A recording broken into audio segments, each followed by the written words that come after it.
In 1519, the capital of the Aztec Empire was one of the largest and most sophisticated cities on Earth.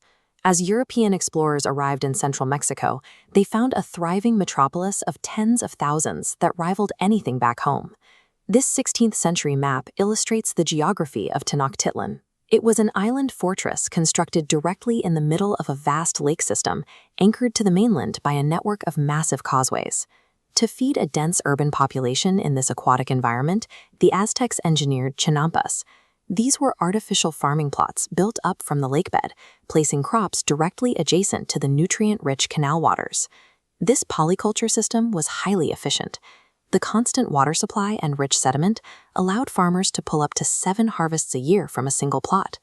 That agricultural engine powered massive expansion. By the early 16th century, the Aztec sphere of influence encompassed between 5 and 6 million subjects, sprawling across 500 heavily taxed city-states. Yet the crown jewel of Mesoamerica went from its absolute zenith to total ruin in less than 3 years. The threat arrived on ships in 1519. Hernan Cortés and his band of Spanish conquistadors landed on the coast, driven by an extreme desire to extract the region's gold. The local leaders initially welcomed the foreigners into the capital. Tensions eventually boiled over into violence, forcing the Spanish to flee. But they regrouped, and in May 1521, they returned to lay siege to the island. The Spanish did not act alone. The Aztec economy relied on extorting heavy tribute, wealth, goods, and captives from those 500 subjugated states, generating deep resentment across the region. Cortés exploited this anger. He negotiated treaties with rival indigenous factions, recruiting tens of thousands of native warriors to fight alongside his relatively small contingent of Europeans. The empire's own aggressive expansion had created a massive, willing coalition of enemies, providing the exact manpower needed to trap the capital. This tactical layout of the siege shows how the trap closed. For 3 brutal months, from May to August, the invading coalition blockaded Tenochtitlan. They severed the vital causeways, choking off the city's food and fresh water.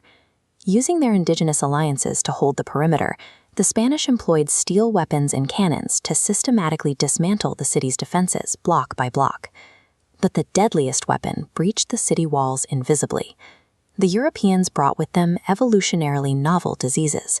Because the population of the Americas had been isolated for millennia, they had no inherited immunity to Old World pathogens. Smallpox tore through the densely packed streets. The outbreak was catastrophic. In Tenochtitlan alone, the infection claimed an estimated 150,000 lives, eventually killing the Aztec emperor himself. This mass casualty event wiped out the military command structure and paralyzed the defenders, rendering the city incapable of holding the lines. The collapse was a fatal convergence of internal rebellion, geographical isolation, and an overwhelming biological disaster. By August 1521, the resistance broke. The Spanish executed the final Aztec leader, bringing the empire to a sudden and violent end. The physical conquest was immediately followed by an aggressive campaign of cultural erasure, as Spanish missionaries moved to suppress indigenous religion and history. This surviving document, the Codex Mendoza, shows the complex pictographic writing system the Aztecs used to record administrative data.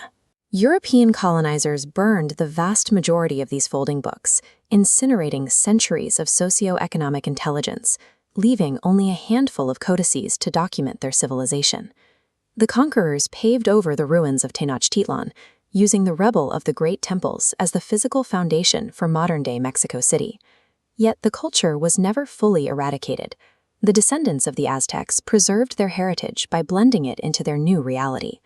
The Nahuatl language lives on in words like chocolate and avocado, and ancient rituals honoring the dead evolved into Dia de los Muertos. The political state fell in a matter of months, but the legacy of the people who built that island metropolis remains permanently woven into the identity of the Americas.